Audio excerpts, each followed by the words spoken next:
The 21st mainline entry in the long-running Atelier line of games, Ryza brings with it an updated graphics engine and marks the start of a whole new sub-series for the franchise. But what do all of these new graphical options actually do?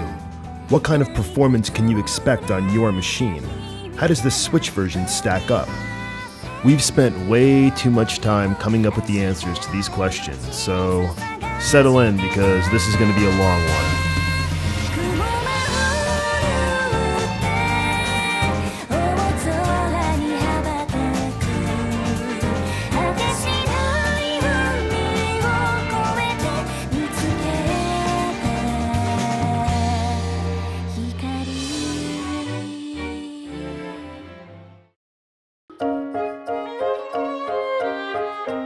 Let's start with our setup. Our primary testing rig uses a Ryzen 7 2700 CPU, an RTX 2080 Fe for the GPU, 32 GB of DDR4 RAM, and an NVMe M2 for storage. At the time of this game's release, this was a high-end machine. There's no reason that it can't handle everything that Ryza throws at it, but we were surprised that it still choked up at some points. That said, unless otherwise noted, we're going to be performing all of our tests at a resolution of 3840 by 2160, otherwise known as 4K. Most people may want to start at 1920 by 1080 or 1080p and work from there to figure out what works best on their system. 1080p is a more common resolution for most PC gaming systems and should work as a good baseline. So to start off, let's take a look at what we consider to be the most important setting in the game, and that setting is shadows. Setting shadows from off to low is hands down the most impactful setting that you can deal with when you're playing this game. If you turn shadows on and can't get the game to run properly at any resolution, it really might be time for an upgrade, and we would forego playing the game entirely until you have a system that's capable of enabling this setting. That's just how important to the environments and how important to the feel of this game the shadows actually are. You really do want to be able to turn this on, and you don't want to play this game without them. Now, knowing full well that you're going to have to at least turn this one setting on, let's see how much of an impact it has. Here at the title screen, we're going from the mid-90s for frame rate down to the low 80s. That's not a horrible hit, but it's not insignificant. And if you look at the trees in the background, and if you look at the valley and the pathway to the right, you can see how different the environment is with this setting turned on. Here you'll see the rock face go from a warm, bright environment to a cool, dark environment. That's a big shift. Here we see the boat, boxes, and pier all get shadows. But it's mostly big picture for shadows. It paints with broad strokes, this setting. That's why it's somewhat surprising that it's even possible to disable this. This is a setting that they may have wanted to make mandatory, and although they may have alienated a very, very small number of players, considering that this game runs on low-end hardware very well, it would have been worth it to ensure that the people who played this game didn't disable this thinking that they were saving performance here and there, and really ruining the world that was created by the artists. And here the comparison shots really speak for themselves. We're going from frame rates in the hundreds down to the mid-80s. Shadows isn't a free setting, but it is an absolute must. And if you can't turn this on, again, upgrade your PC, find a way to make this work. Even the Switch version, as you'll see later, does have shadows enabled. It's extremely important to the world of Ryza. The outdoor setting is obviously going to be the most impacted by this, with breaks in foliage and sunshine, but taking our settings comparison indoors, we're still going to see some subtle changes that make a big difference. So here you'll notice that the stones underneath the cauldron have taken on a completely different color with shadows on low. The barrels in the corners seem to be a little bit more three-dimensional, and the entire room has a warmer, more comfortable feeling. The chair is a little bit darker, the wood on the floor is darker, the tops of shelves have shadowing on them. You don't necessarily see the outlines of objects as if there was a light shining on them, but you do see the room take on a whole new feeling when shadows are enabled. And this doesn't really seem like something that maybe fully fits under the shadows setting. It seems like something that would maybe better be served under the broader category of lighting, but this game doesn't have a lighting section, so it all kind of gets thrust under the umbrella of shadows. So shadows on low is extremely important. Don't turn this off. You need this on to play the game. Upgrade your computer if you can't use it. And if you can't upgrade right now, wait. and the impact we're looking at is about 17%. For the most important setting in the game, that's not too bad. There's other settings that are less important that hurt the frame rate even more that we'll get into later. So we've been talking about the lowest setting, but Shadows has a variety of steps. It has low, medium, and high. So let's look at medium now. We're not losing a whole lot in terms of frame rate, but you can see right away that the outline of Ryza, her shadow has more definition, it has less flickering, it has less crawling. Look at the ground and you can see that the shadowing from the trees is also not flickering as much and is more defined. It looks a lot more realistic. There's almost kind of an approximation going on when you're looking at low shadows, and medium seems more sure of itself. We're looking at cleaner edges, we're looking at more definition, and we're looking at only about a 4 frame per second loss when we're talking about frame rates in the 80s and high 70s. That's very much worth it, and if you can turn on low shadows, there's a good chance that you have the headroom to bump those low to medium. Look here at the vines hanging over, you'll see so much less crawling and so much less flickering. Everything just is a little bit more solid, and for the low overhead, that really does seem worth it to us. And we're looking at a low impact situation at about 5% of your total. What about high shadows? This is a little bit more impactful. We're looking at 6, maybe 5 frames at the beginning here, but you can see the definition around the shell shadow is improved greatly from medium. This is just as big of a leap as going from low to medium was. Going from medium to high, look at Ryza's shadow. It's really been cleaned up. There's more definition at the edges. The forest shadows have done away with a lot of that flickering from earlier. They're not the sharpest, greatest shadows that we've ever seen before, but they're fine, they're good enough, and they're as good as you're gonna get. And look in the window of the windmill, you'll see that the crawl of the medium shadows has been reduced to almost nothing now. And here there's even more clarity in those vines. There's no flickering now, the crawling's been reduced, it's just a lot more pleasant to look at. You could take that 10% and use it on some other settings that have extremely low impacts rather than going to high, but we'll talk about that later. And here we thought it would be good to take one more look at the low shadows versus the high shadows. It's a tremendous leap going from low to high. Again, the demands on your system scale with that.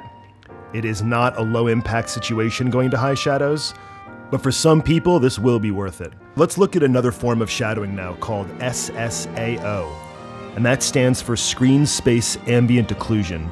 This was an effect that first made an appearance in Crisis back in 2007. You can see it in the branches of the trees, you can see it in the tufts of grass where shadows do not affect anything. This is also taking our frame rate from the high 90s to the mid 70s. That's a huge difference in performance. Here at the dock, look at the boxes, look at the piers sticking up. They're giving shadows similar to the ones that the shadow setting gave, but they're a little bit different. And here in the forest, you can especially see those tufts of grass. There's more going on behind the scenes to bring you SSAO than there is with the shadow setting, and that's why we can see that bigger hit in performance with SSAO, but we're not getting as dramatic a change to the environments as we do with shadows. However, it's still an important setting. It still makes a difference to the environments. And coming here from the wheat field to under the tunnel, we're going from 105 frames per second down to 76. That means that at certain points, we're losing up to 30 frames per second. And you might be wondering how that can possibly be worth it, but in certain situations, if you have the overhead, it definitely is. And one of those situations where it has a much bigger impact on the atmosphere than shadows do is when you take it indoors. Coming into Ryza's room, pay attention to the objects on the tables. Look at the cauldron and the base that it's on, how the cracks in the stone are much more noticeable now. Look at the objects hanging over the shelf. Look at the depth given to the barrels sitting in the corner. Even the chairs are casting shadows on themselves. That's what SSAO is. It's more nuanced. It's going to give you more of an impact on small objects, little things throughout the world, corners and creases. Look at all of the objects on the shelf there. Every single one of them takes on a 3-dimensionality that's lost with SSAO turned off. Again with the stones as we're looking at the fireplace. The thing is, you don't spend a tremendous amount of time indoors while you're playing Ryza, and when you are indoors, you're going from point A to point B, or you're bringing up a menu screen and doing some crafting. So you may not think that this is that important, But even outdoors, this setting combined with shadows can give you some really great results. It can give you some really intense depth to the scenery. But again, it's going to cost you. This is a heavy impact setting. Here you're looking at 110 down to 76. That's big. We thought it would be worth it also to put this neck and neck with shadows so that you could see the difference between the two and how they work differently. On high shadows, you're going to notice again that room warmth, the tops of shelves, general atmosphere, whereas with SSAO, you're going to see an almost tightening up of the image. Small objects are given much more pop. When it comes to interiors, SSAO is definitely more important, and that's not to say that shadows aren't, but really the dream team would be to combine the two of them. And although the cost of that is high, let's look at how that pans out. And you can see we've got high shadows on the left, SSAO in the center, and the two combined on the right. And while this pans around the room and you're noticing details, also notice that the frame rate, with both enabled at 4K, never dips below 60. And that's a nice place to be. That's the frame rate that we're generally shooting for in every game that we play that supports it. So hitting that target with two of the heaviest impact settings enabled at the same time is a nice place to be. But still, this isn't the crisis of its generation. And it's kind of crazy that a game so simple can put so much stress on a high-end system like this. Sure, we are playing in 4K, and that in itself is a resource hog, but really, Ryza is intense. It scales down much better than it scales up. And that resolution really does make a difference. So again, find your resolution first, then play with these settings. And now that we've taken a deep enough look at SSAO, we ran the numbers on all the scenes just to make sure that we had this right, because it did seem like a lot, but this setting is going to come in at 28% of your frame rate, and that is a severe impact setting.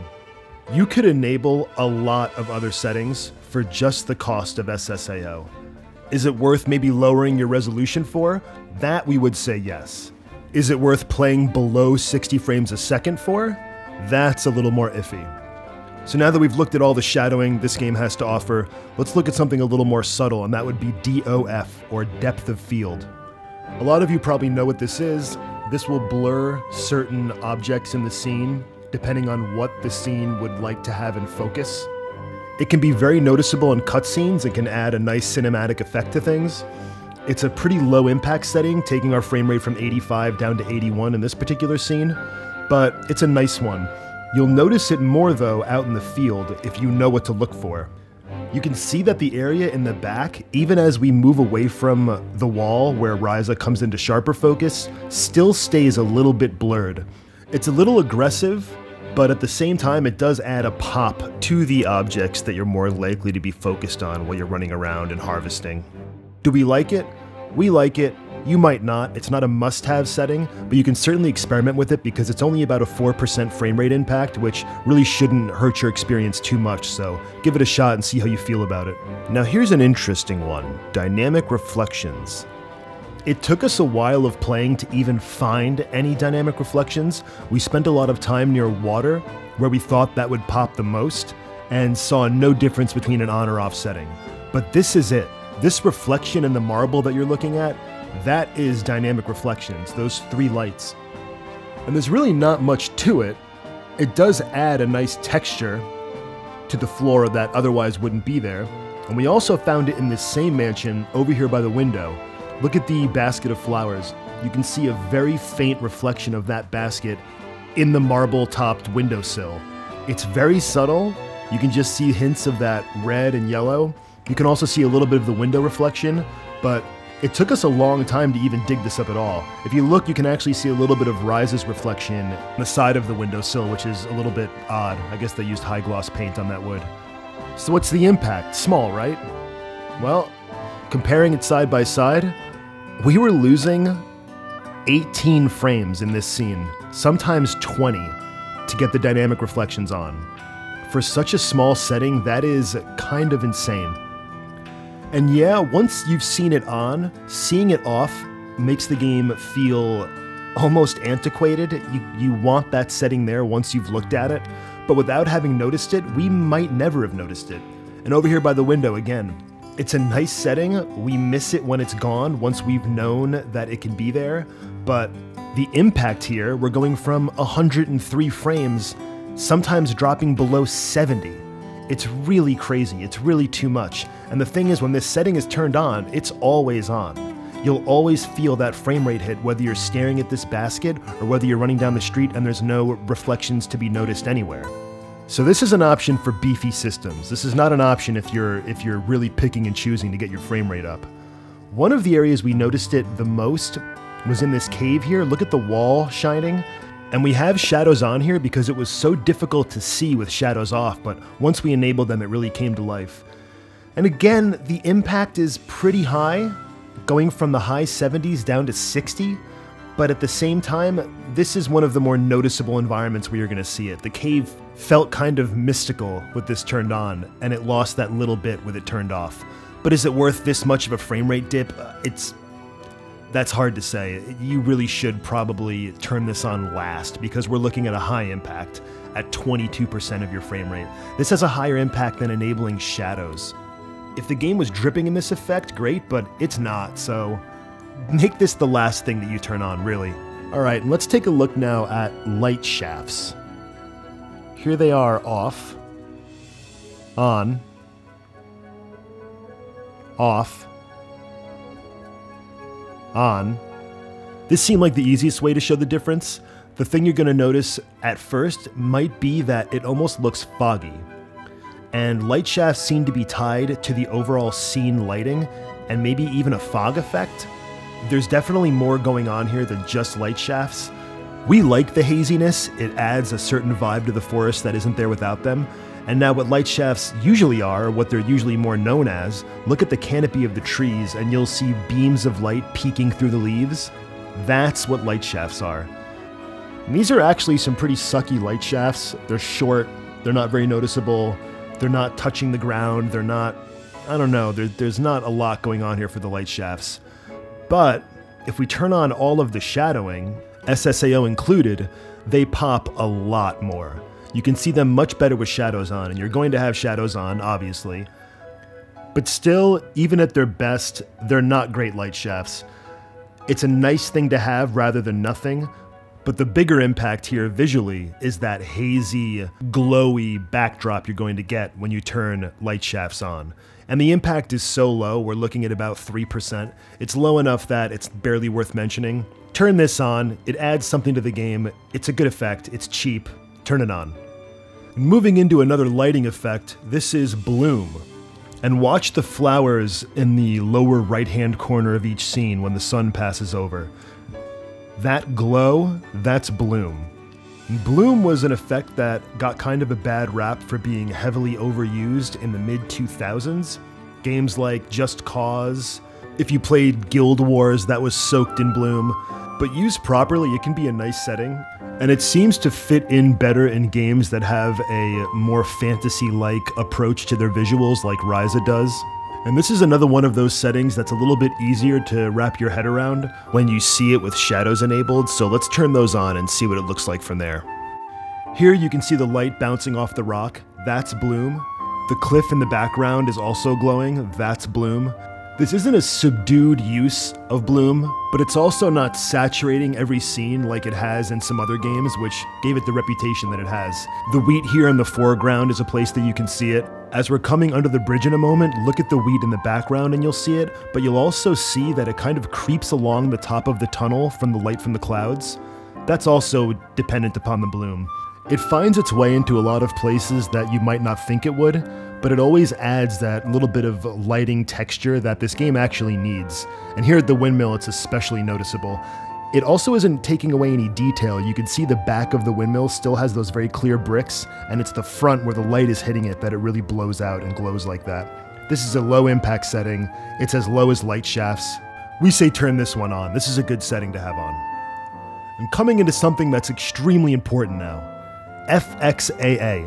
This stands for Fast Approximate Anti-Aliasing, and what it does is smooth out jagged edges. Keep your eyes on the grass. That's a place where it's going to be the most noticeable, but really the entire scene is going to benefit from having this turned on. And our frame rate is going from 97 to 92. A 5-frame penalty is not a large price to pay for an effect that cleans up every single scene of the game. Again, keep your eyes on the grass, you can see it especially there, and this is something that you really should have enabled. The whole scene benefits from it. The weed stalks in the background benefit from it. It's up there with SSAO as the second most important setting in the game behind shadows, and it costs a whole lot less. This setting plus shadows on low is sort of the baseline graphical settings combo from which you should be testing every other setting out. And the fact that it affects performance so little is a great bonus. And we're looking at 4% impact from this, but it sits on top as the most important outside of shadows. So now that we've run over every single setting in the game and had to talk about their importance and their impact and what they do, what happens when we turn every one of those on, put shadows to high, and run the intro demo in 4K. Let's do that now and see if you can spot all of the different settings and effects that we've been talking about up until this point. 空間島っていうなんてことない島のラーゼンボーデンっていうなんてことない村。そこでなんてことない私は暮らしている。なんてことない日々を変えたいと焦がれながら。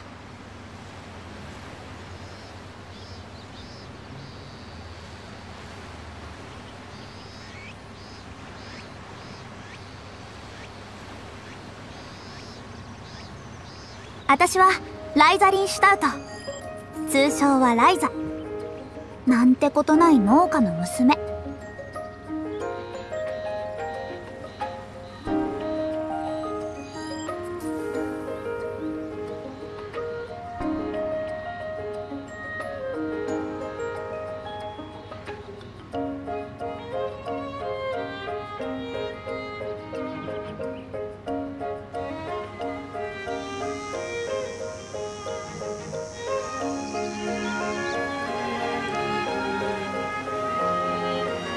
そんな私は今日も今日とて屋根裏にある私の部屋で仲間たちと密かな計画を話し合っている。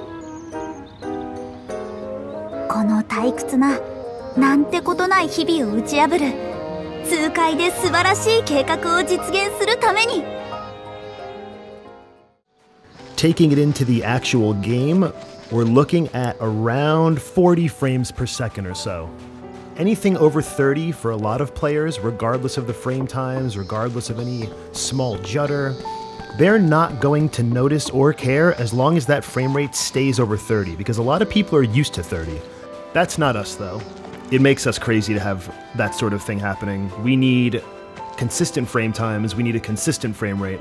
So what can we do here if we don't want to drop our resolution, which is usually how we can easily solve a frame rate problem, and we still want 4K, and we still want the game to look great? What's our next option?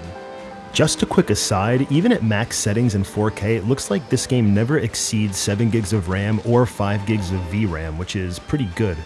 Anyway, for those of us that don't really care about hitting 60 frames per second, we can always cap the frame rate at 30. Capping the frame rate at 30 ensures a consistent experience, no matter where we are. It also guarantees consistent frame times, which means that each frame remains on the screen for an equal amount of time, so the experience is smooth, or at least as smooth as it can be. This isn't necessarily the direction that we would go, but there are people who would prefer visual fidelity over a higher frame rate, and for them this works. And what you're seeing now is how we do this. We're using a program called RTSS, or Riva Tuner Statistics Server. This is a great way to cap games at desired frame rates. Even games that are running well, games that are running at 60, sometimes they'll have uneven frame times and actually be juddering a little bit, and you can use RTSS to lock that in. If you want to learn how to use that, Google's your friend. We're not going to get into that here. But again, 30 frames is not ideal for us. You can see that we very, very rarely dip below that once we lock that in, even with everything enabled, shadows on high, and 4K. So you can lock it into 30. You can keep that consistent, but we wouldn't recommend it. So what would we do? Well, let's start off with the essentials, that being shadows on their lowest and FXAA. And with those two things enabled at 4K, we are getting 60 frames. And it's running pretty well. And the thing is, this being the baseline, you can take these settings and tack on a few other things, some of the smaller low impact settings, maybe bump the shadows to medium, maybe add light shafts. Those low impact options can be fun to play with, and we don't want this video to be 3 hours long, so we're not going to run over every conceivable combination because we've given you the stats of what effect those settings will have, so you can make more informed decisions on how to tweak your game. But FXAA and Shadows Low is a great baseline to start with. The first thing we would suggest is maybe taking your shadows to medium, because as we saw earlier, that's a very modest bump in performance impact.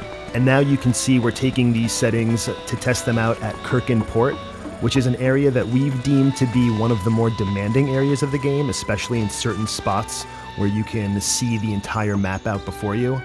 And even here we can see that this baseline of shadows and FXAA is really not hiccuping. We're not getting a lot of hitches. This bridge here is the most demanding area that we could think of to test this, and you'll see that even here, we still say in the high 50s, we're not losing too much. You're not going to be spending a lot of time on this bridge. It's really not that important, so this is a good baseline. But it got us wondering how far we could push 4K with various settings.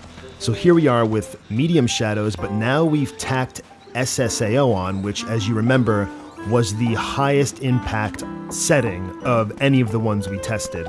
And you can see that we're not hitting 60 anymore. And this is not a particularly demanding area. This is about average. So if we're dropping here, it's not a great sign. It might be difficult to get that shadow SSAO combo with FXAA, that is kind of the trio of the best settings in the game together, without dropping below 60. And now if we take these settings to Kirkin Port, you'll see right out of the gate that we're not getting 60. And I don't think at any point during this run through we ever hit 60 while we're in this area. So if you're looking for a higher frame rate, sure, this might work for you, because it's, you know, it's not the worst, but this is not ideal for us. We really do want to lock in that 60, and if we're not going to lock in that 60, we may as well crank everything to the max and lock ourselves down at 30. This is not really a great middle ground, and this is not where we want to be. There is, however, a nearly perfect solution to this, and that solution is max settings at 1440p, which is a resolution of 2560 by 1440, also known as QHD.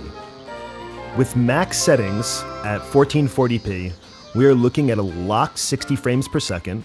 We're getting every effect on, so all of the bells and whistles, plus SSAO, high shadows, all of that.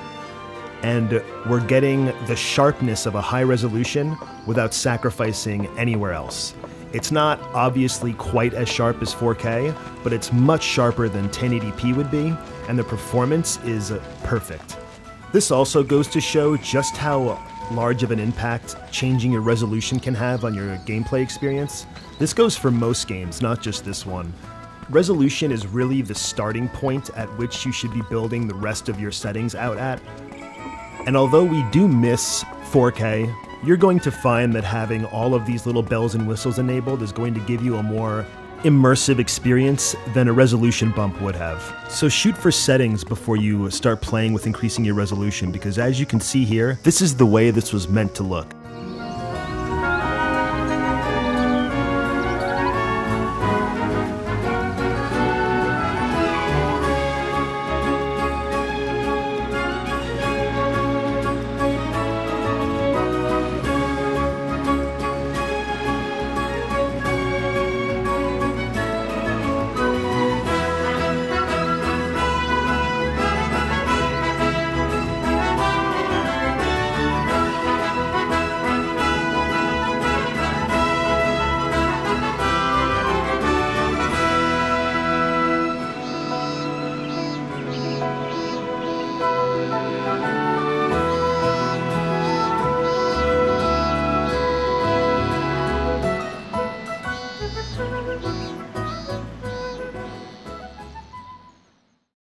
So we ran some tests with a lower end system, and that system was comprised of a Ryzen 3 1200, a GTX 1050 Ti, 8GB of DDR4 whatever RAM, and this time a SATA M2 as opposed to an NVMe M2. This is a system that more people are likely to be able to identify with, and is more comparable to a lot of the systems that are out there right now. And although our 4K results do scale really well, so regardless of the system, you're going to see similar performance drops with those settings that we went over, it's still fun to try the game out on different hardware. And this is a good system. This is a balanced, good system that at the time of this recording could take pretty much anything that you'd throw at it.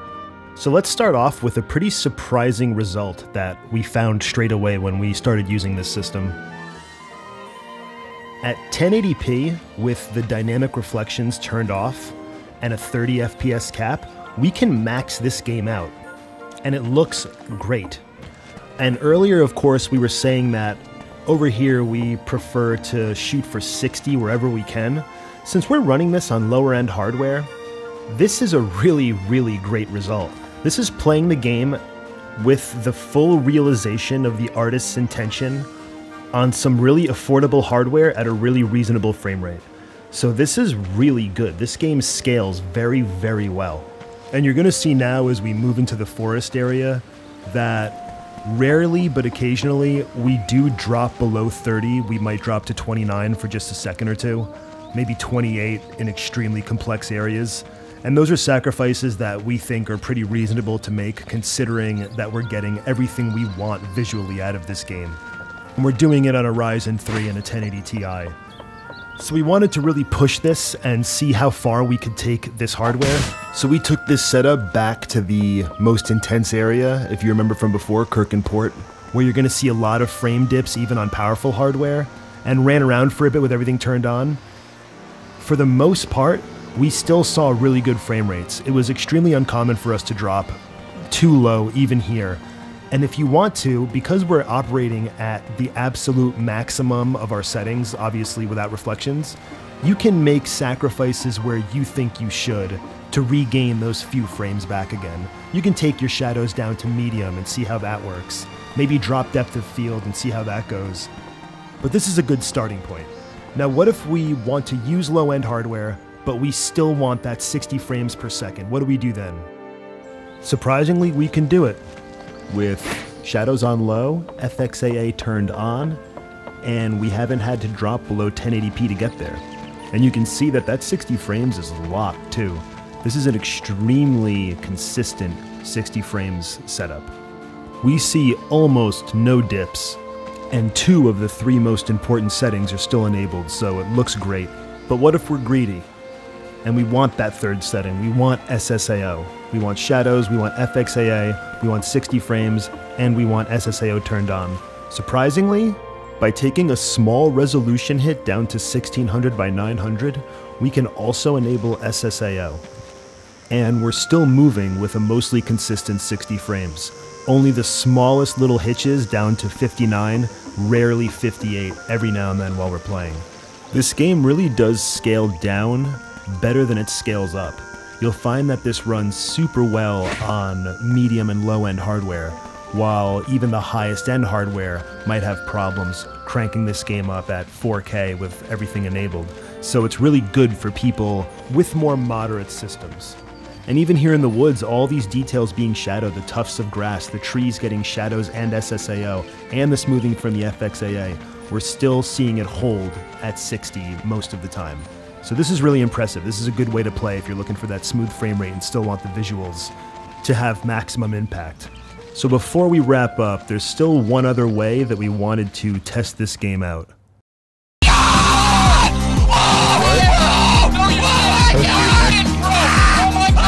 What does the Switch version look like? Well, the first thing we're noticing is that the shadows are lower than the lowest setting on PC. These are very bad shadows. There's strange lines running through them. So we're gonna call that lowest, I guess. There's no SSAO to speak of, and when the depth of field makes an appearance, it's kind of a chunky, strange version of depth of field that is a lower quality than PC, so that's not great.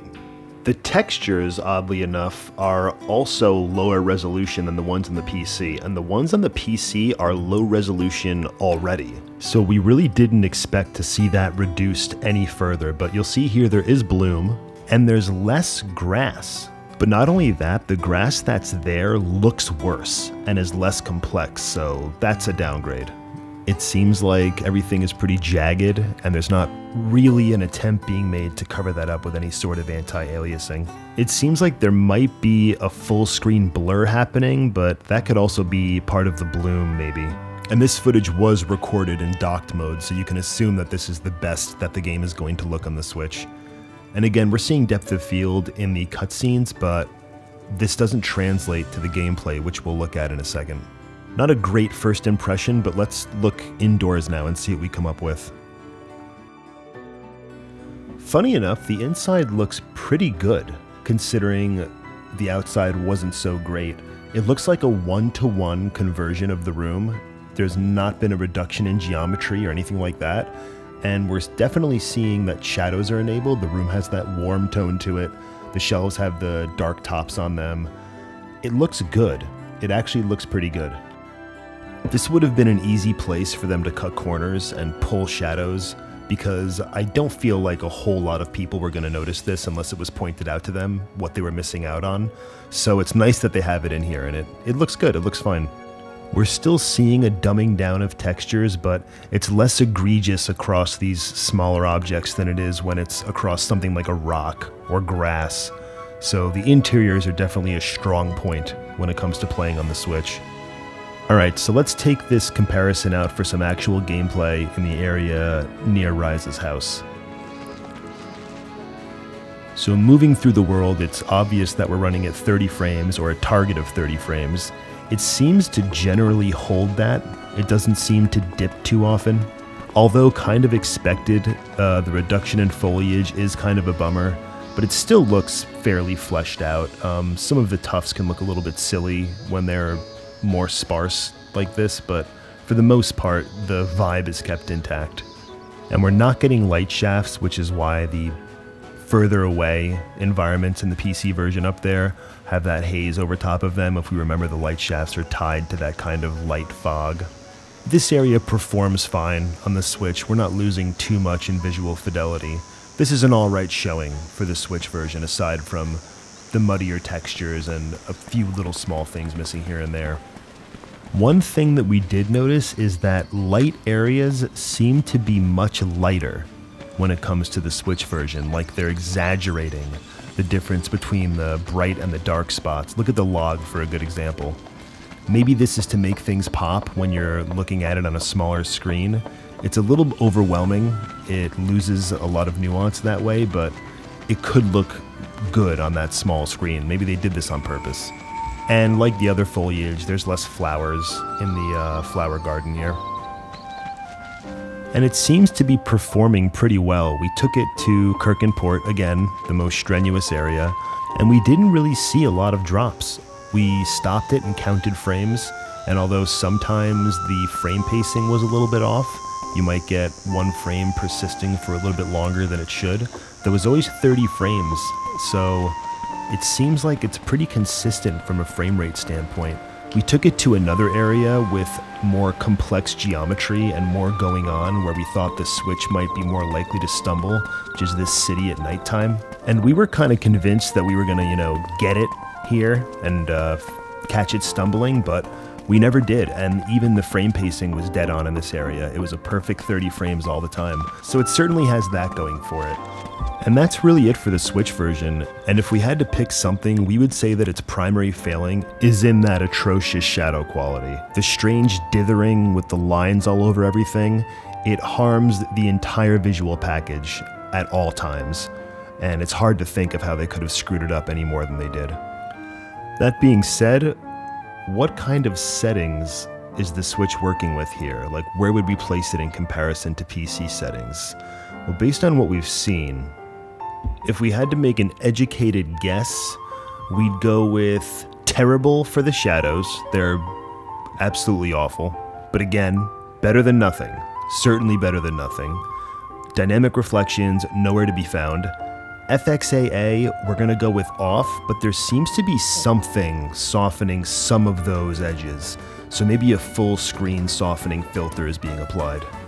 There's no depth of field outside of cutscenes, and the depth of field that is there is of a pretty low quality, so we're going to say low and cutscenes only on that. There is bloom. Bloom is on. Light shafts were off. We're going to add textures and foliage as settings, because those settings can't be changed on PC, but on the Switch they've both been reduced. And there's actually a lower quantity of the foliage. And lastly, the resolution and frame rate. We had a locked 30 FPS for the frame rate for the most part, but the resolution was hard to nail down. It did not look as sharp as our 1080p comparisons, but it certainly looked better than 720p, but that could have been due to a variety of tricks being played on us by filters, but it still seems sharper than that, so we're gonna go with 1600 by 900 since it matched up pretty well with our 900p footage when we compared them. So what's the final word?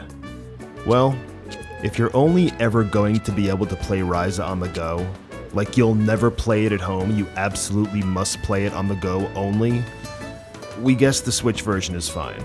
They sacrificed a little too much, they should have spent more time with it, but it's a serviceable port, it'll get the job done. And on that tiny screen, you might not even notice. If you're going to play it at home though, play it on the PC. Especially considering how it runs so well on normal PC hardware. But more importantly, just play it. This is a good title, and even though this isn't a review, it gets our recommendation. There are way too many games to play, and this is one of the very few that are worth your time. Just make sure you turn your fucking shadows on.